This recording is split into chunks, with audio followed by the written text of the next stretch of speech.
It's Emil. It's Emil Guillermo. Wow. Emil Amok to you. This is show 214 of Emil Amok's Takeout Live, the live stream where we ask the question, what does an Asian American think? Or, as we like to abbreviate, WDAAAT. A handy mnemonic. We're that. We're that indeed. Hey, Happy New Year. This is the new year. If you're just waking up, yeah, I know it's like 4 day, 5 day weekend. Maybe you're like coming back on an airplane from somewhere. You got caught. Maybe your plane was delayed, canceled. Maybe you thought you were waiting in line for a plane ticket. You were just waiting in line for a COVID test, and they said you were negative, and they said go home. And you said, well, doesn't it, does this get me a seat somewhere? No, it doesn't get you a seat anywhere. What a zoo. What a zoo at all the airports. You know, and this was the year, I think the first year I did not see planes, trains, and automobiles because I think everyone was living it with a layer of COVID, with Delta and Omicron. It is Omicron. I say that because I know I listen to my I guess they're not really my brethren. I mean, I was a broadcaster, and sometimes when you're a broadcaster, you are the exemplar. Excuse me. You set the example for how you say things. I am a little disappointed by some of the networks that insist on saying Omicron, like, Valley Girl. Oh my God. No, Omicron is wrong. It's Omicron, like awesome. Awesome, dude. Like more like that than oh my God. Awesome. Omicron. It's it's from the Greek. And all of you Greeks out there, you know who you are. You are probably just saying, well, Delta, they're just going to go through the alphabet. And then pretty soon they're going to be a full fraternity, and then they'll serve drinks. A lot of them. It's going to be a party. I mean, I guess that's the takeaway after you see everyone, wherever they were, all the people maskless. Really? I mean, I guess when you watch on TV and you see people at all these gatherings, and you see people at football games and basketball games and all these games, and some are masked and some aren't masked. Would it be nice if most of them were just masked? They're not, though. And I know that today was the day that some of you were supposed to go back to work or back to school.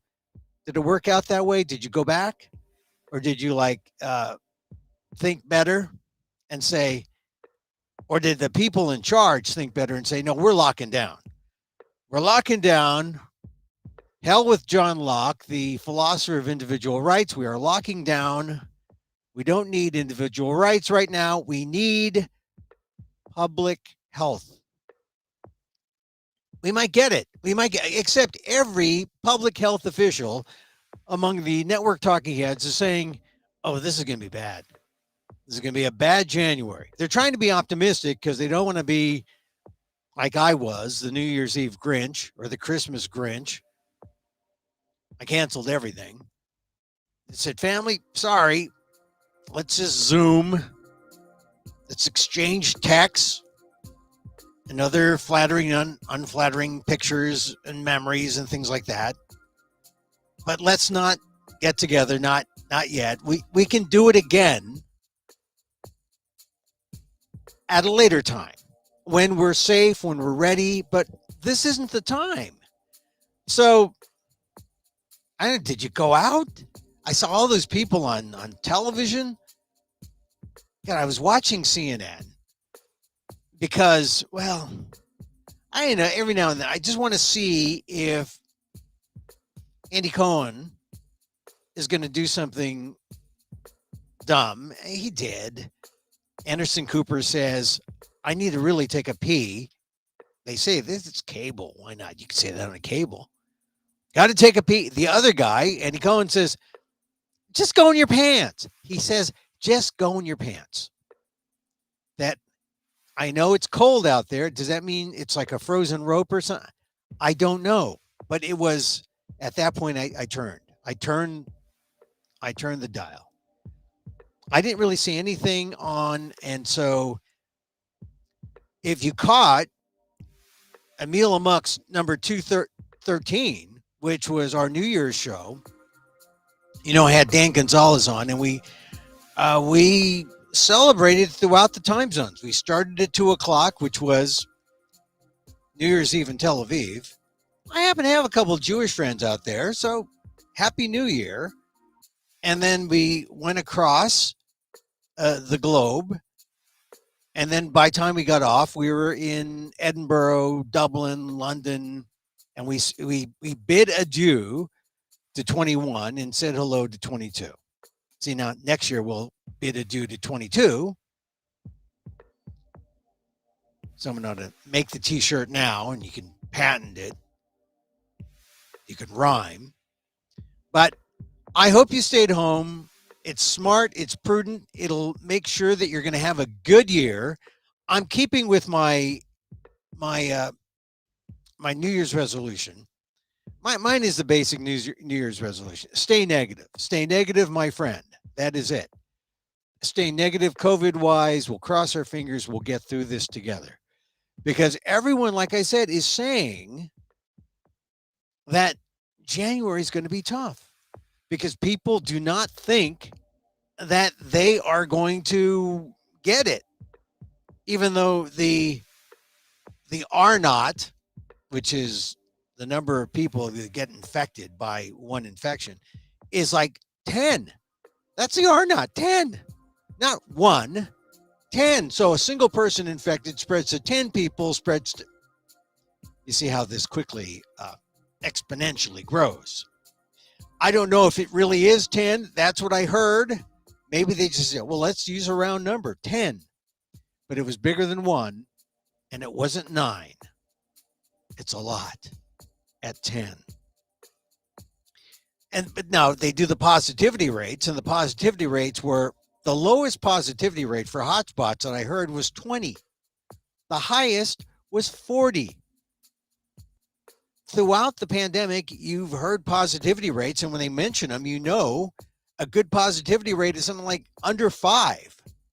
Then you're in control, but it's still bad.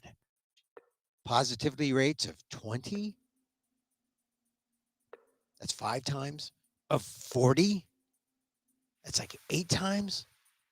I mean, I think you got to stay put, friends. Stay put. And then listen to me. I mean, this is sort of like a little radio show. You can catch us live wherever you're watching. I like to call this the micro talk show of the AAPI and the AAXs. Because, no one talks about Asian Americans like we matter. No one asks Asian Americans, well, what do you think, Asian Americans? I mean, the poll that they're talking about now, everyone is clamoring about, is the number of people who believe that Donald Trump should be exonerated for his role in January 6th. This is the week of January 6th. So everyone, it seems, has some kind of poll out. Let me pull out the latest poll numbers. The Washington Post had a poll with ABC.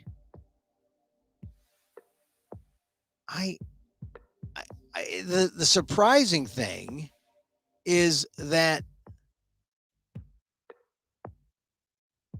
we don't have unanimity on anything. Not that you can expect it. Can you expect unanimity on anything?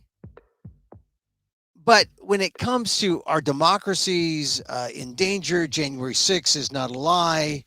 January 6th really happened. It's amazing that it's not unanimous that January 6th was bad, violence is bad, that we need to prosecute the guys who were responsible and get to the bottom of this. I mean, I think the startling thing, here's the poll results. This is from the Post University of Maryland poll. About 4 in 10 Republicans and independents say violent action against government is sometimes justified. Violent action against government is sometimes justified. Are you kidding me? We are one country. We are not a country where, one country is making all the decisions and a small minority of us is ready to gun them down if you disagree. How is it ever justified for citizens to take violent action against the government? 34% of U.S. adults says it's justified versus 62% never justified. Now, insert yourself in the poll there, Asian Americans, because they didn't ask us. They asked 1,101 U.S. adults, margin of error plus or minus 4.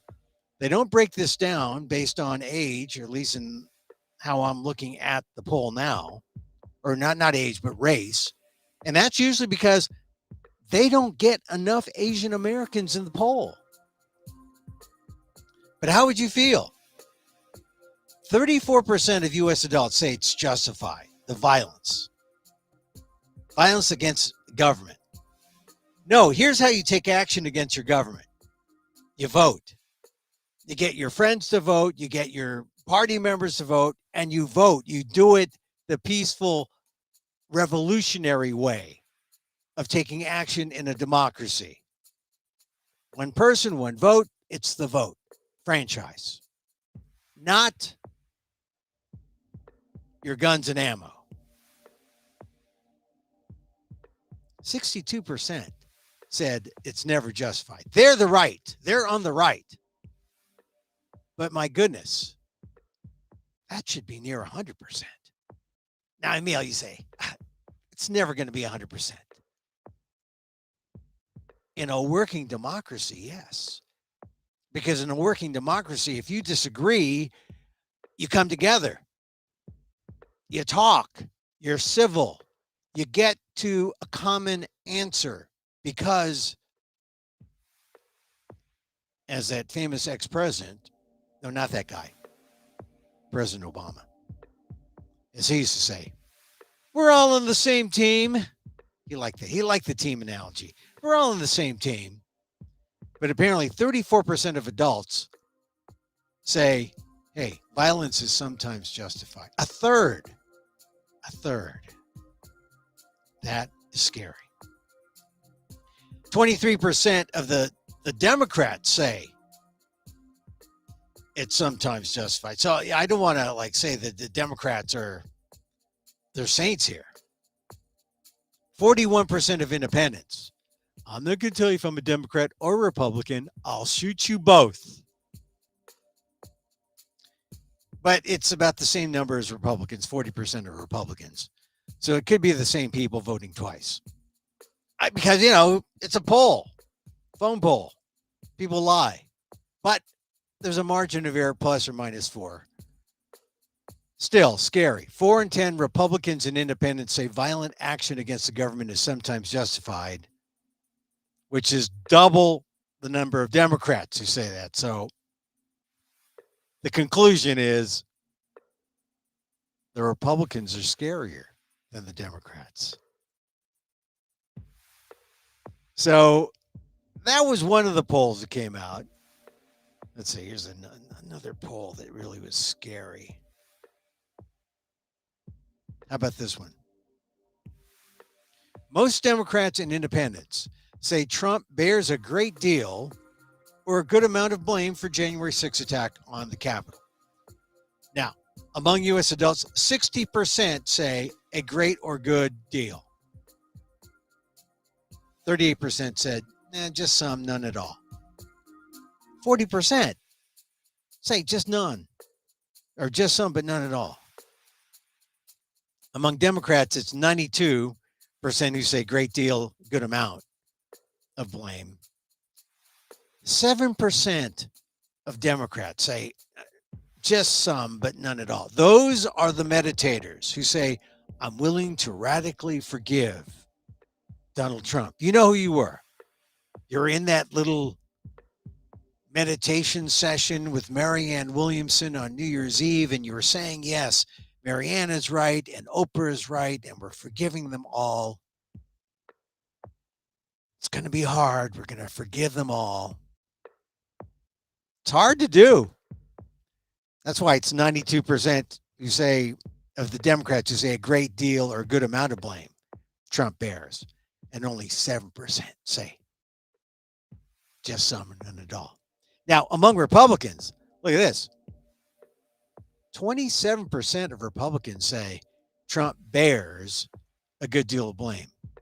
And 57% of independents say Trump bears a good deal of blame. So it shows that there's some people out there, if Trump is going to rely on independents, it sounds like the independents, a lot of the independents want to blame him. The Republican number is 27 want to blame him, 72 say just some or none at all, which is, that's how you figure the loyalist who want to say, hey, Donald Trump, he's so good. He's so good. But I don't know. I think Trump maybe looking at this, he might want to capitalize on the center position. Got to get some of those centrists. But look, I'm just looking forward to the January 6th committee having all their subpoenas honored. I want them to get to the bottom of this. This is the 1 year anniversary of those attacks. They're going to happen on Thursday. My column that I wrote for the Inquirer.net today, I said, look, I don't even want to call it an insurrection. Let's just call it a riot. Insurrection is almost too good for those lawless, creepy guys and gals, some of them are gals, who are out there attacking the Capitol. I mean, I just really think that it's almost too good a word, insurrectionists. Who are the insurrectionists? The insurrectionists are the proud Filipinos. That's what Hawaii associate insurrection with. And that word was not even really good enough to capture what those Filipino freedom fighters were. The Filipino freedom fighters who fought the American imperializers. The Filipino freedom fighters who started after the Spanish-American War and America came in to colonize. Filipinos like General Emilio Aguinaldo started or formed the Malolos Republic, the first democratic republic in Asia, in the Philippines. All right. Some people say, come on, Emil, how does that count? That was so short-lived. No, it mattered because they called it an insurrection, but they started a republic. They're for real democratic fighters, meaning they're fighting for democracy. And they essentially outgrew the term insurrectionists because they had to call it what it was. The U.S. was in war against the Philippines, the Philippine-American War, 1898 to 1902. They're serious. Serious about their freedom, serious about their democracy, serious about fighting the imperial force of the United States of America. The Filipinos lost, but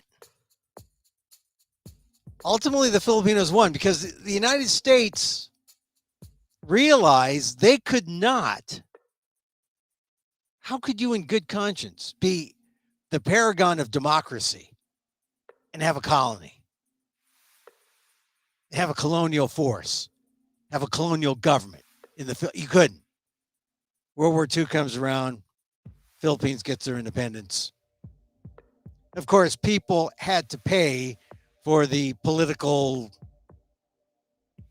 the things that transpired between 1902 and 1945, as per usual. There's some collateral damage. Most of them Filipinos who lived under the colonial rulers and then came to America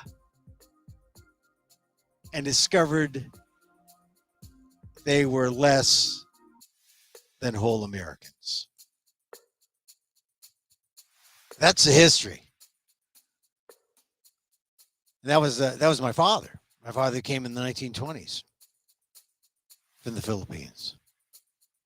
The thing about that whole era, if you're Asian, if you're Filipino American, is that it has an impact. It has an impact on you that lasts for generations. And I say this because, if you're Filipino, you know how these wounds run deep. Wounds never quite healed. There's just this feeling sometimes, this colonial mentality of unworthiness that just never goes away. And many of us don't understand it because we don't know the history, which is hidden, kept apart from us, which is buried and not intended for anyone to see because the shame runs deep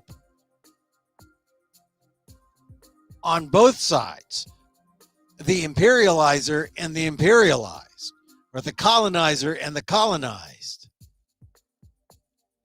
Except when you're in power as the colonizer, well, you control everything, and I guess you can just pay for therapy. Meanwhile, the colonized have to deal with this. And every time they see a remnant of this, it just hits them because it's true and it's traumatic.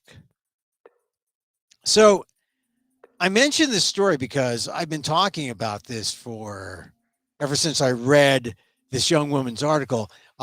Eleanor Wickstrom is a writer who wrote an essay in the Harvard Crimson student paper, but you can put it up against a lot of big boy papers, big boy and big girl papers. It is, I think they called it the Breakfast Daily of Cambridge. It's the only newspaper that serves Cambridge in Massachusetts. But she wrote an article that I was just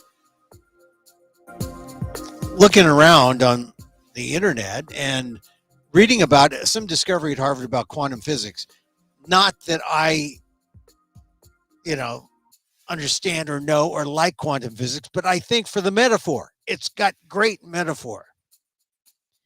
And then, of course, the algorithm comes up with this article on Filipinos. They say, oh, well, yeah, I'm going to like that article. Let me read it. And it described the Filipino American experience now at Harvard. And it really took me back to when I was a young undergrad more than 40 years ago. And a lot of it's almost the same experience. The institution has done really very little to acknowledge that, hey, the U.S. colonized the Philippines. Oh, and did you know Harvard played a role in that? Now, that I didn't know. So Wickstrom was doing some research. She stumbles into some documents in the Pusey Library in the larger Widener Library complex.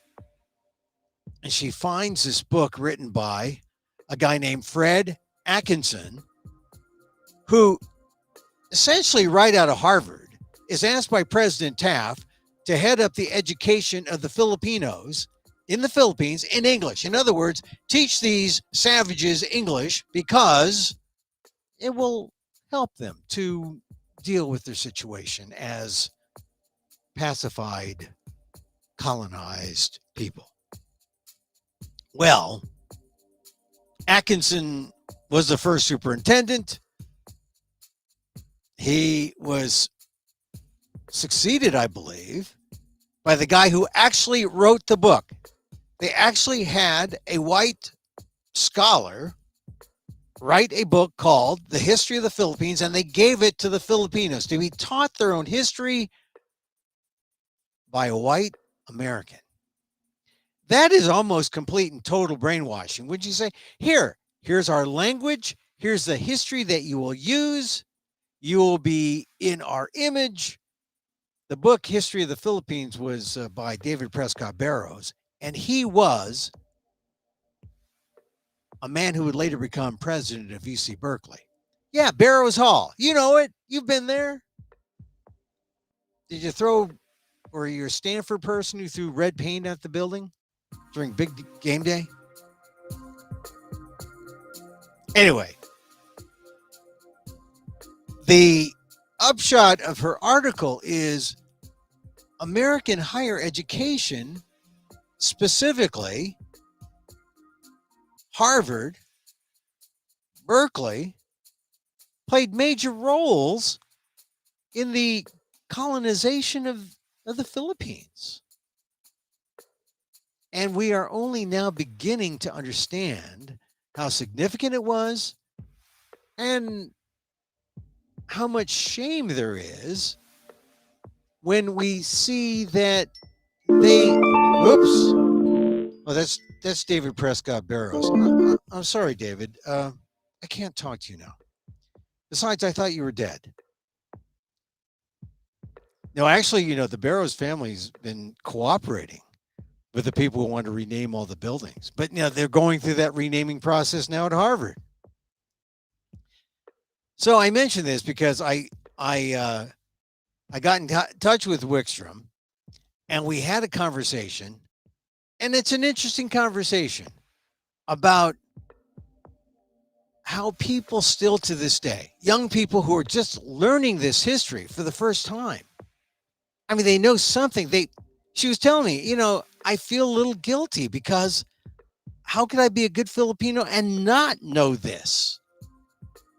I say, you don't have to feel guilty. It's just a lot of people don't know this. A lot of people don't. So what's the answer? The answer is, we need to know this history.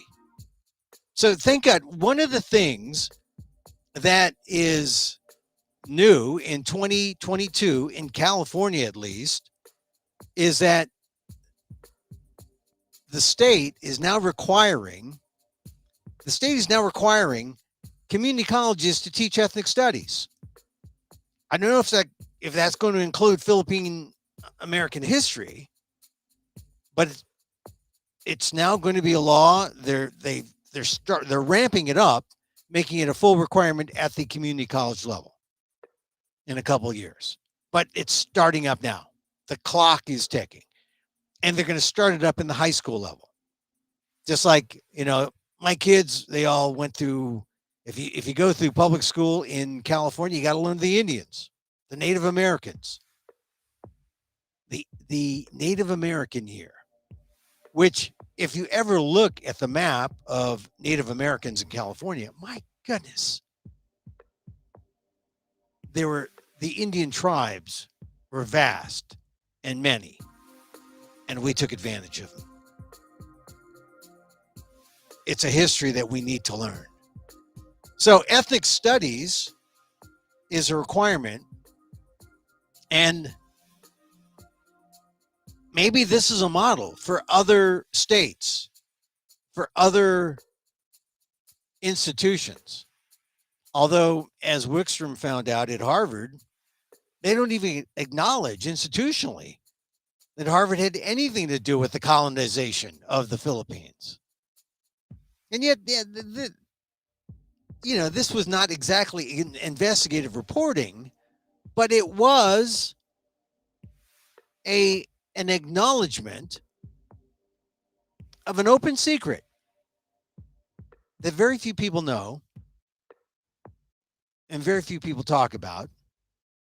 In fact, you can say, hey, did you know that the Philippines revolted after the Spanish-American War and actually were their own republic, and they were the insurrectionists? But how can you be an insurrectionist when it's your own country, right?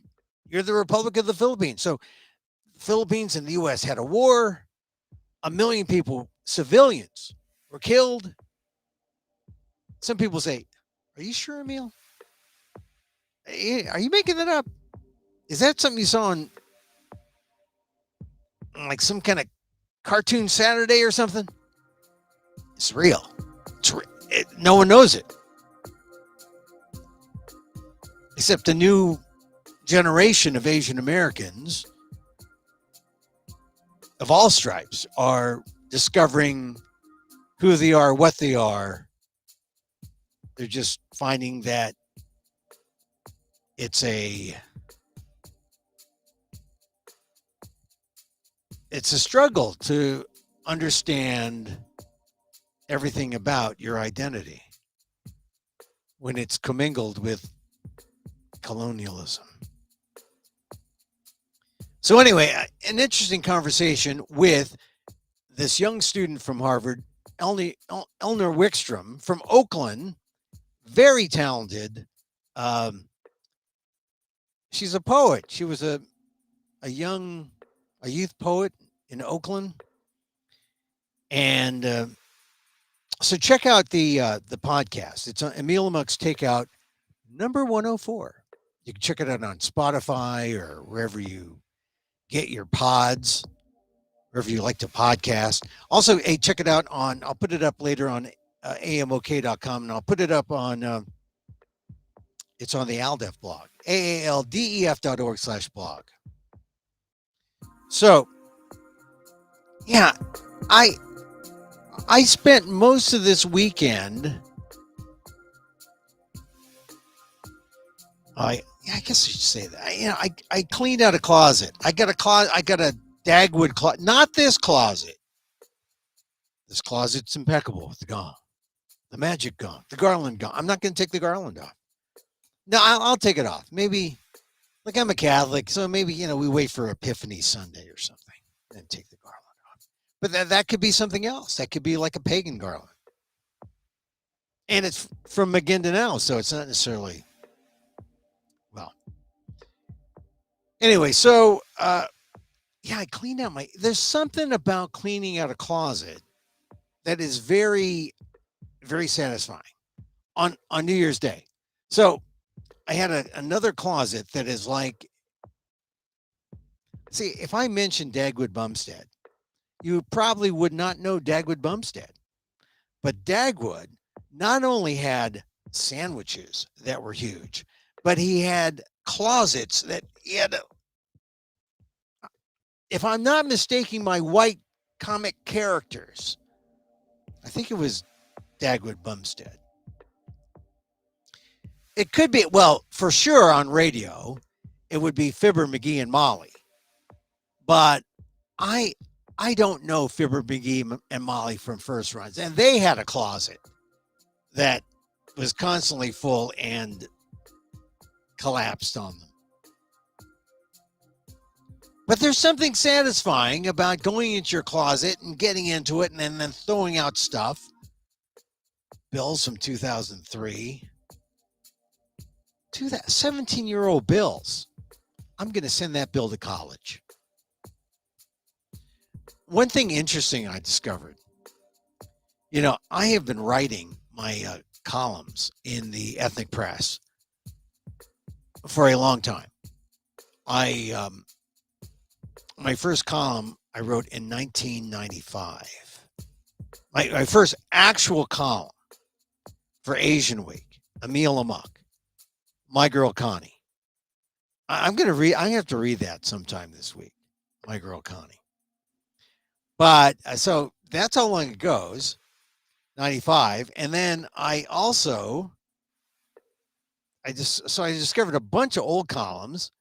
And then I discovered when I was a columnist for a mainstream paper, I discovered a front page story that I did in Stockton at the Stockton Record on the Hmong who had come to America in 2004.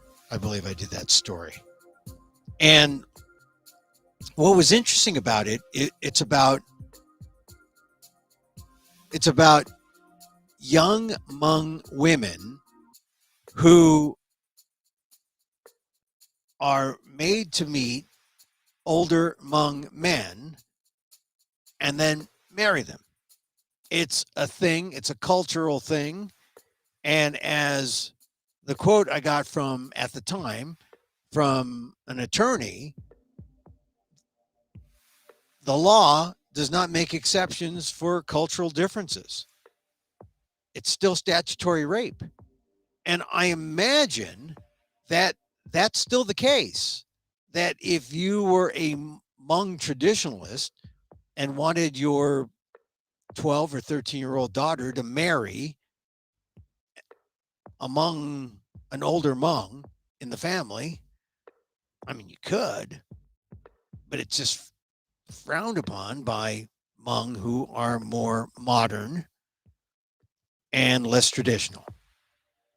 Somehow, we all must be happy that Suni Lee was not trapped by that. But you know, it happens. And I know this because now I have to follow up and make sure. I'm curious about these women I talked to. Well, they were not women. They were high school sophomores and juniors and seniors. And they were going to high school and had given birth. I mean, one woman had given birth on Friday, back to school on Monday, 16.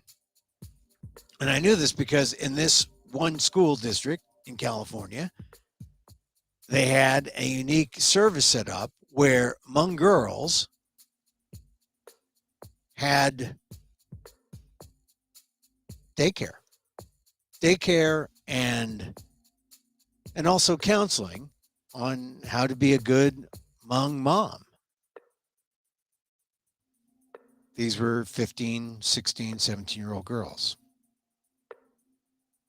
And they would come home or they would come to school with their kid, drop them off first period in daycare, and then later on, go to school.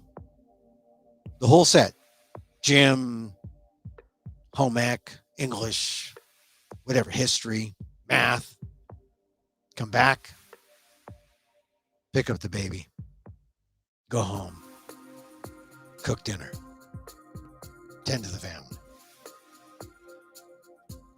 I mean, it was an eye-opening look at the Hmong culture back in, like I said, I wrote that story 2005. I have to imagine that that's still not as big a thing as it was. Because a lot of those girls who were at that service in the public school, it was a public school here in California, they are now, it'd be about 18 years later. They'd be in their 30s. And their kids would be going to college. That would make a great follow-up story to see if that generation of Hmong couples who married young, how they were able to evolve. It's just one of the things about the Hmong in the U.S. They were always fascinating. They were far flung from Central Valley in California to Minnesota, Wisconsin. They really are more varied. And from the last I saw, they had become one of the more active Asian American groups politically in the country. So I'm just curious. I'll have to check out my sources on that story, because I would assume that a lot of the Hmong have evolved and have taken more modern American paths. Maybe similar to Suni Lee. And certainly there are young Hmong girls. I don't think the cultural, well, I would hope that they would have an option to bypass some of the older Hmong traditions that have, I don't want to characterize, I don't want to judge it. But the lawyer I talked to in the story said the law does not make exceptions for cultural differences. Just one of those interesting things about our Asian American groups and how varied and how diverse they are, and how and the stories. I mean, that's all part of Asian American history, really. How the Hmong came here, how the community has evolved.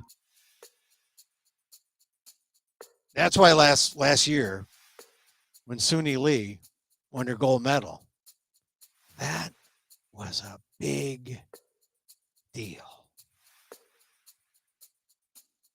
I want to talk about one other thing here. Yeah, go to my AALDEF blog, aaldef.org/blog, where I talk about the podcast about colonialism and Eleanor Wickstrom. One of the things that's interesting also about AALDEF today, they're part of a unity coalition. And I'm looking at my phone and I'm trying to get to the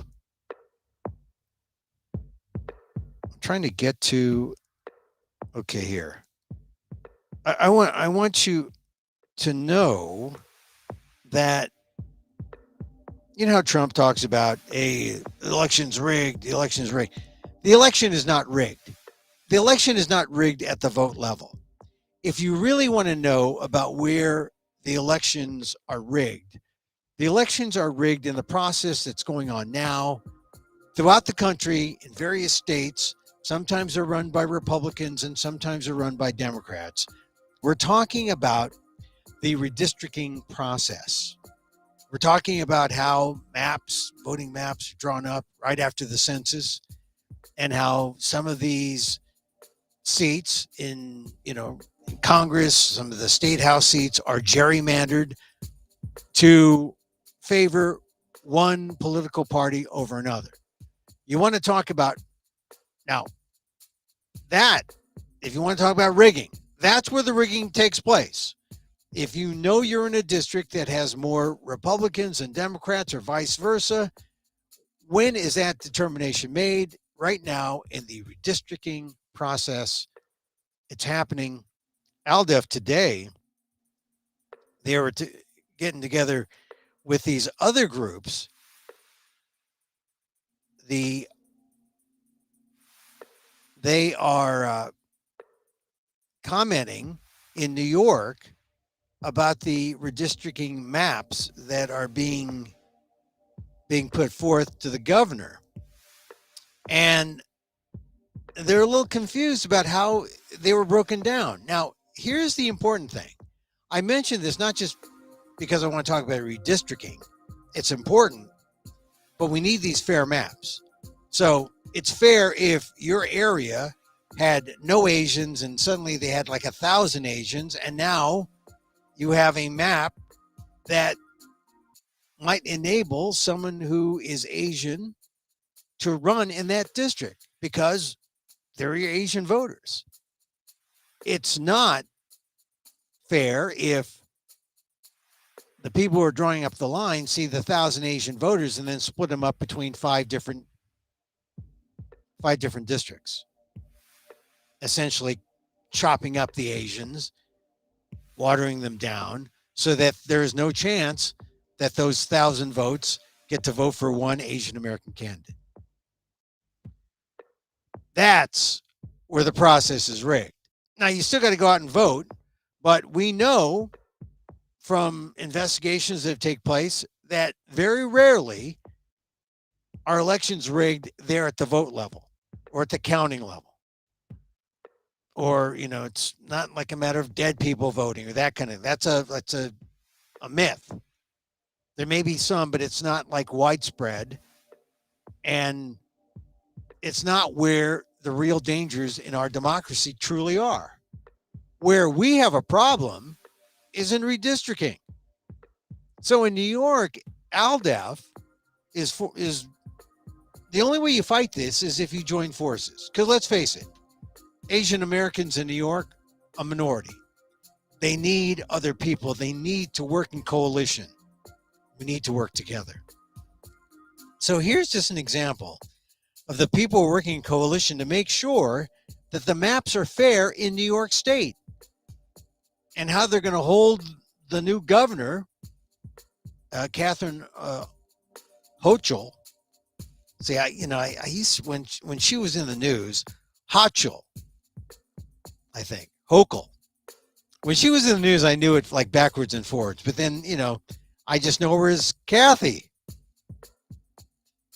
She's the governor. It's up to her now and the legislature. But here are the groups that are working for this unity map. There's the Minkwon Center for Community Action, Korean oriented. There's the Chinese American Planning Council. There's the South Asian Council for Social Services. There's the National Federation of Filipino American Associations. I know that group. There's the Chinese Progressive Association, the Caribbean Equality Project, the South Queens Women's March, the Korean Community Services of Metropolitan New York, the Asian Pacific American Advocates, OCA New York. There's the Academy of Medical and Public Health Services. There's AALDEF, of course. There's CHAYA, Community Development Corporation. There's the Asian Americans for Equality. All these groups come together. That's democracy. Community groups working together to fight the true rigging of elections at this map level of the process. That's where you need to get involved. Not just, that's an example of New York, but it should be an example anywhere in this country. They just completed the map process in California. Is it fair? I know for Jay Chen, he's got a little better district to run in. He's a Democrat, Asian American. But this is where the grassroots politics really matters. And so we talk a lot about, the Trump and all that, national politics. But where you have a real role, is right there at the grassroots where they're making maps. And when you don't show up, people can do funny things because we're not there. We got to be there. Got to be there. All right. So that's it, I guess, for today. I wish you a happy new year, right? I know it's like 3 days in. It was a holiday. And I want to remind you again to check out Emil Muck's Check Out the podcast. This is how you know things are different. This is Emil Muck's Take Out the live stream. And even when you catch it recorded, I just put it out on the live stream form. But Emil Muck's Check Out the podcast, you can get Spotify, Apple Podcasts, wherever you podcast. Emil Muck's Check Out 104. I talked to I compare notes with a Harvard student today with my experience as a Filipino American a long time ago. Anyway, this thing about colonial mentality, it's real. And excuse me there. I had a cough. This is why I don't go out, because the change in weather, right? I'm always impacted by this. But no, I'm just happy that to see you here on January 3rd. I think it's going to be a good 2022. Eat better, sleep better, drink a lot of water, exercise. We'll see it to 2023, I think. We come to this point of the program, and it kind of segues with the whole idea of unworthiness, the colonial fog, the colonial mentality. And that's usually displayed in a kind of shame, in a kind of feeling of unworthiness. But I want you to know, you're worthy. You belong. Thank you for being here. Really, thank you for being here. Oh, I gotta mention this. I'm teaching a class on storytelling. Telling your life story. It's a memoir class, but it's really about how to find those life story moments. I teach it at a place called Stagebridge in Oakland. It's really only for seniors, but I think they might let you in if you are mature. Let me just put it that way. If you're mature, they might. But it's ideally something that serves seniors. But it's limited. There's only 12 people. I'm not trying to force you into taking it. But check it out, stagebridge.org. All right. That's it. No more plugs. Back again tomorrow. But like I said, hey, look, if you're feeling that bit of shame or unworthiness, you belong. You belong here. Thank you for being here. This is show 214. We've done 214 of these. Hey, look, as I wish for me, I wish for you. May you be safe. May you be happy. May you be healthy. And may you live with ease. Emil Guillermo here. Back again tomorrow. Mahal